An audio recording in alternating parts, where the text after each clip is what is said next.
I built my personal curriculum because I could feel myself getting dumber. And no, I do not mean that lightly. I mean the kind of dumb that weighs on you. The kind where you are in the middle of a conversation and somebody quotes something from a book that you have also read, but your mind just goes blank. You have a vague memory of it. You know that somewhere in your mind that idea was there once. But the author, the title, the actual argument, that's all gone now. That was me last September, and that terrified me. Because here's what I used to be. I was that friend who could pull up a reference mid conversation. I could actually name the book, philosopher, the exact chapter, and sometimes I could even tell the page number. I was the woman people turned to when they wanted to know where an idea came from. My brain was always stocked. And somewhere between building a business, having a marriage, and spending my mornings on Instagram rather than spending them on books, I lost that woman. Doom scrolling did not change me overnight. It happened very slowly. But this video is not another lecture about putting your phone down. You have already heard it, but it did not work. What I want to show you through this video is that what I built instead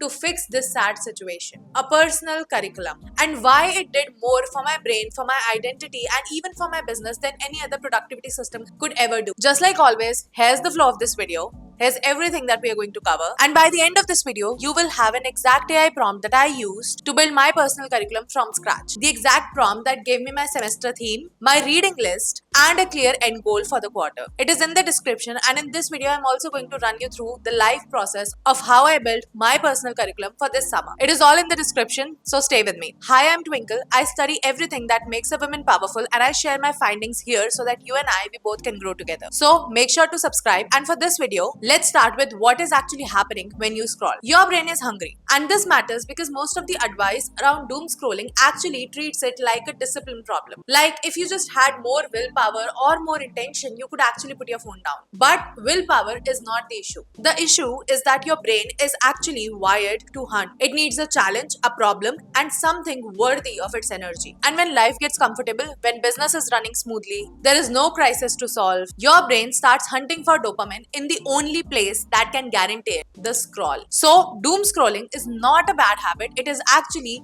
a starvation response of your brain. And you can never fix starvation by removing the food. You can fix it by offering something better. Something your brain can actually sink its teeth into. That something for me and for you is the personal curriculum. And before you think that by the end of this video I'm going to tell you to read more books, that's not what's going to happen. Because the internet has completely flattened this idea. So let me tell you exactly what a personal curriculum is. At the start of last year, I built a reading list of 52 books. The list was very ambitious and very scattered. By July, I was on book 10th with zero sense of what I had absorbed from any of the books I've read. The books were not connecting together. There was no thread in between them. And I realized that I was consuming information from the books the same way that I was consuming from Instagram. One book after another, and none of it actually connecting together to make some sense. The problem was not the books. The problem was the absence of thesis. And as someone who has done her master's, I understand what that means. And that's why a personal curriculum is not a reading list. It is a university you build for yourself. You give it a name, you give it a semester, you give it a theme that threads every single thing you consume in the next 3 months. And then everything you read or watch, every essay, every film, every article, every book points towards the same thesis. Think about habit. You do not just add a new habit. You attach it to an existing one so the habits support each other and the whole system becomes more efficient than the parts alone. Knowledge works the same way. When you read a book on identity and then read a philosophy text that challenges your understanding of identity, and then read a novel that dramatizes everything that you have just absorbed about the subject of identity, those three things don't just add together, they actually multiply. Each one making the other more richer and more permanent because you have allowed your brain to consume that knowledge for a longer time possible. Because scattered knowledge passes through you like water, but stacked knowledge stays like a rock. Now, let's get into this part of building a live curriculum with me. I named my university as the Becoming Collective because it defines the entire becoming of me, scraping my old identity, my old habits for the newer ones. For that, my first semester was called Identity and Illusion, and my thesis was called Reprogramming Reality in the Age of AI. I know it might sound a little bit technical to you, but this is just my preference. This is how I like to do things. You can absolutely keep it very simple. But what you need to take away from me is the AI prompt that I used to build this whole thing. And let me me walk you through while I'm building the second one. So here's how it works. You have to copy the prompt. The prompt works like an interview. It asks you what you are genuinely interested in and why. It asks about your reading pattern, whether you prefer dense philosophical texts or lighter narrative books. It is curated to dive deep into your interests, so make sure to provide all the knowledge that you have. Giving it an understanding of the types of book you do and do not enjoy will also help you to understand which writing style actually keeps you engaged. Because reading goals fail for one reason. We choose the books that bore us, and a bored reader always picks up her phone. Now, from the answers, this prompt is going to build me the full semester, as you can see.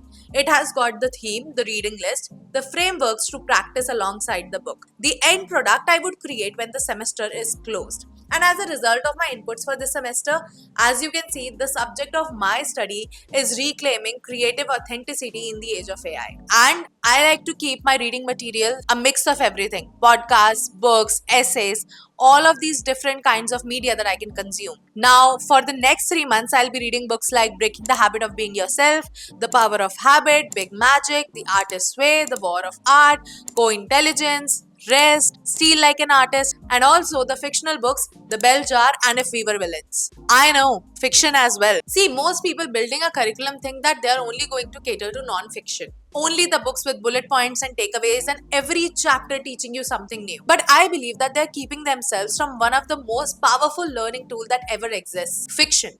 Fiction is not a leisure. Fiction is actually stimulation. Because when you read a story, your brain just does not process its words. It lives through that experience. Neurologically speaking, reading fiction actually lights up the part of your brain as if you're actually living that experience in a real time. So for my first semester, when I sat with Dorian Gray, watching his portrait age, he stays beautiful and untouched, I do not just understand a metaphor about vanity. I'm choosing the specific weight of image over substance. Now that feeling actually changes something into you. And a chapter called Be Authentic simply cannot do that. So please understand that stories are not a break from learning. They're actually the deepest form of it. Now I also know that there is this narrative going around with personal curriculum that it is actually the antidote of brain rot. But what if I tell you it is not just that? It also has an impact on your confidence. And let me share a personal story. When I built my first semester, I was actually struggling online. Offline, I knew exactly who I am. I know what I think. I know the type of energy I bring into a room. But on camera, something would just get lost into this translation. I started showing up like someone else. I actually started having that imposter syndrome. And because of that, I started performing a degraded version of myself online. But then, as a part of my first curriculum, I read this book, Becoming Supernatural. If you have been on my Instagram, you know how I have ranted about that book. And that book actually changed my confidence level. Because in that book, there was this idea that the energy you're operating from when you show up leaves a subconscious impact on the people watching. So that means that your audience can actually feel whether you are inhibiting your identity or just performing it. To be fair, 6 months ago, I was simply performing. So one day, I just decided that I want to show up exactly as if I have already become the woman I wanted to be. I did not fake my expertise, I actually just inhabited that mental state. How she thinks, how she responds when she is challenged, how she speaks when she believes in something. And the results for me from there were tenfold. And that's why a personal curriculum built around one real theme with one real end product is actually identity stacking with intention. Every book you read is a layer, every framework you practice is a layer.